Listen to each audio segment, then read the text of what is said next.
Hello, everybody. I hope everybody's doing well. I'm Jan. If you're new here, everybody else, welcome back, and thank all of you for being here. We're going to do something y'all don't often see me do, and that is fry chicken tenders. In fact, y'all have never seen me fry chicken tenders. First things first, these came out of the freezer. I got them thawed out, and as you can see, they are very wet.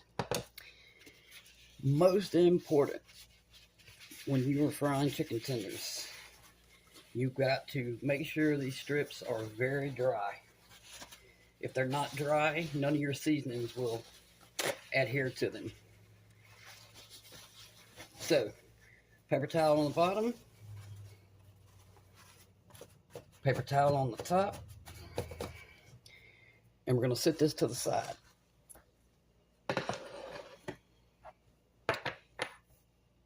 In this little bowl, we're going to use about a half a teaspoon salt,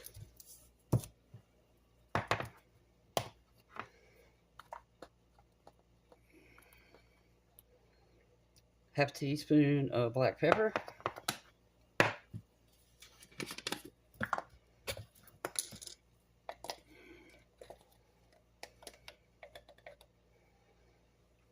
half a teaspoon paprika. I should have taken all these apart already.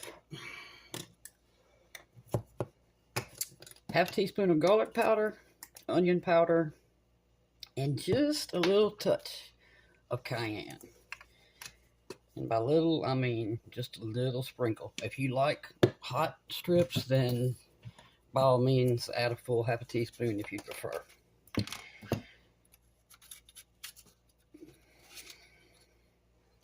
About a half, and that was onion powder.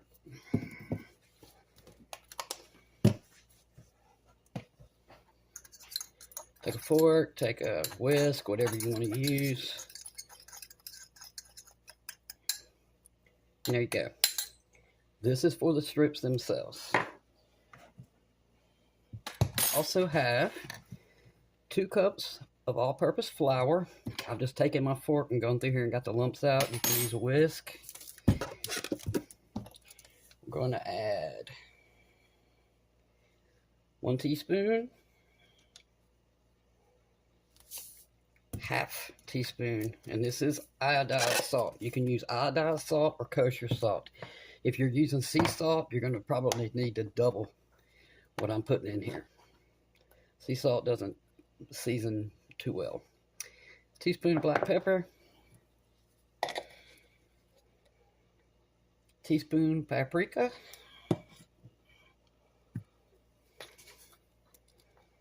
teaspoon garlic powder,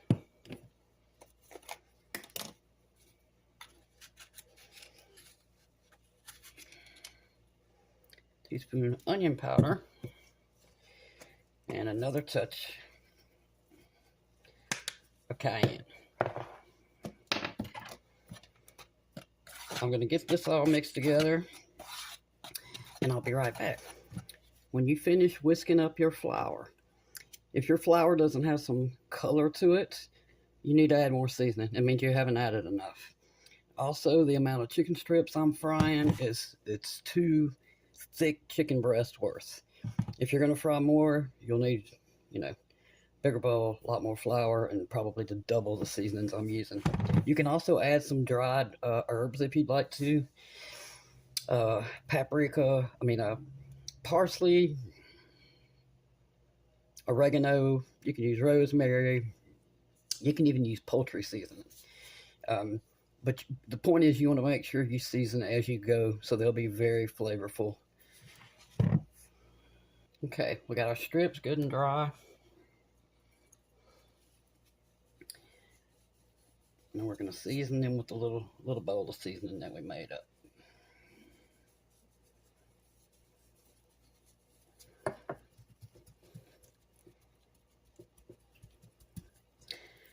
Flip them all over. You probably want to use something bigger, but I don't have that many, so that's why I'm just using the plate.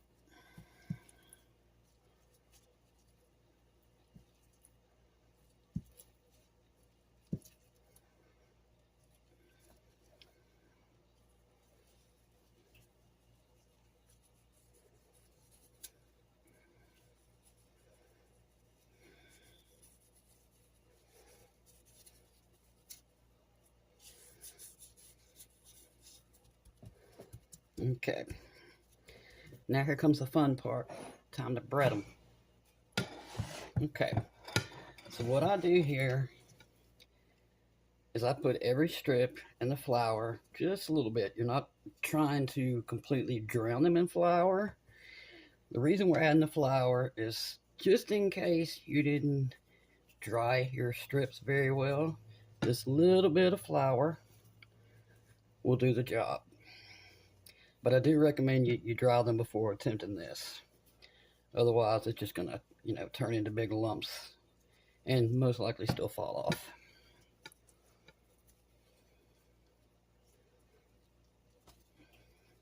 If you've never made homemade chicken strips fried, I encourage you to try it. They're so good.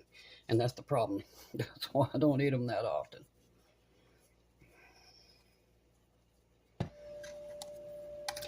Two eggs and a little splash of milk.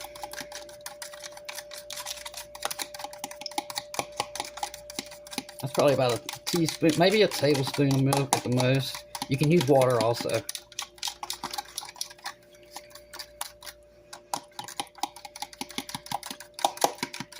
All right, now it's time to get these babies floured. Okay, here we go. I've pushed them all to one side. Into the egg we go. I'd use a glove if you have any. If you don't, use tongs. Make sure you get the excess egg off. Into the flour. And press down on it. You want to make sure it sticks like glue. Can't have a, crispy, crunchy chicken strip without it.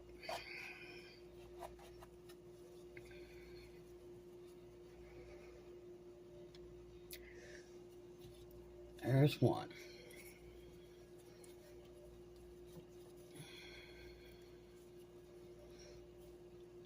And I'm already slinging egg everywhere. You already know the deal. If I'm cooking, I'm making a mess, which is fine.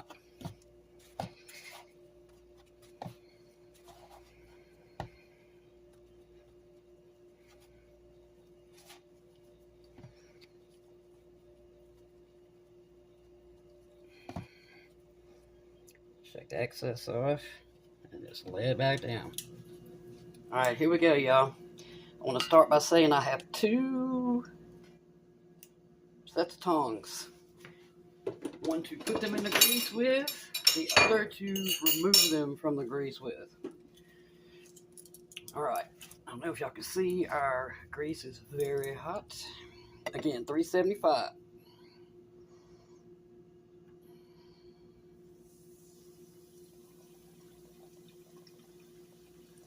Fry, baby, fry.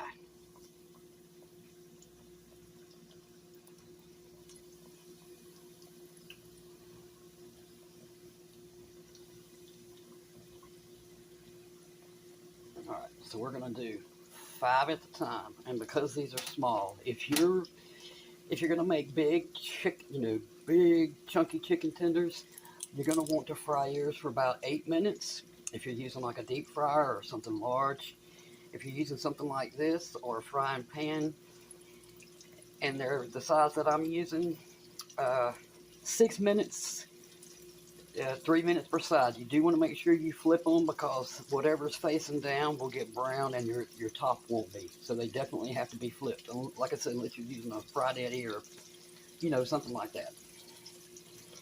So we're going to let these fry for 3 minutes on this side, and then we're going to flip them. All right, we're going to flip them over, y'all.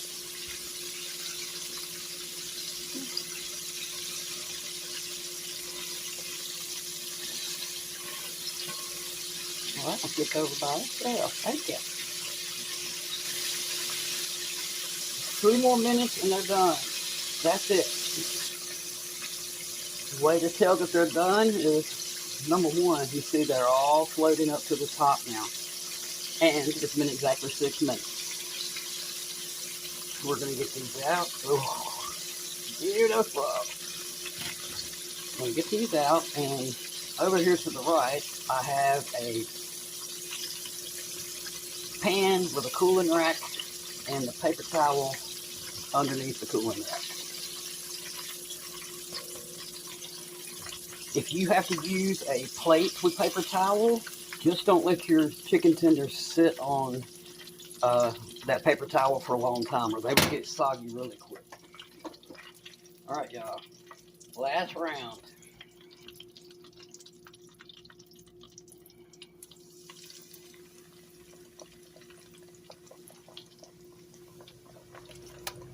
Here they are, y'all. Beautiful brown. They're going to be very flavorful, which is what you want. I recommend you season as you go. One more thing I forgot to say. When they come out of the grease, give them another little sprinkling of salt. That way every single layer is flavored.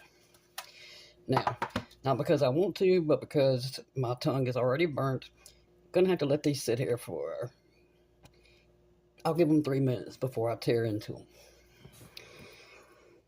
Let's dig in. Use whatever kind of sauce you like. Ranch is very good. I'm obsessed with Zaxby's. Oh.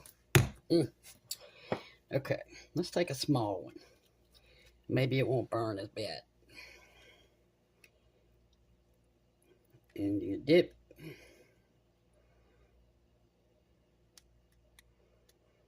And dig in.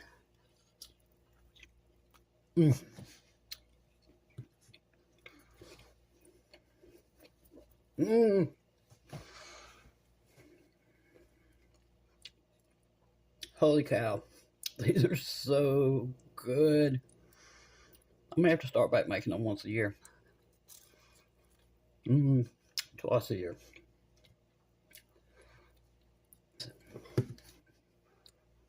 They are delicious with a capital D. Also, if you're going to make a bunch like I did, let these cool all the way off.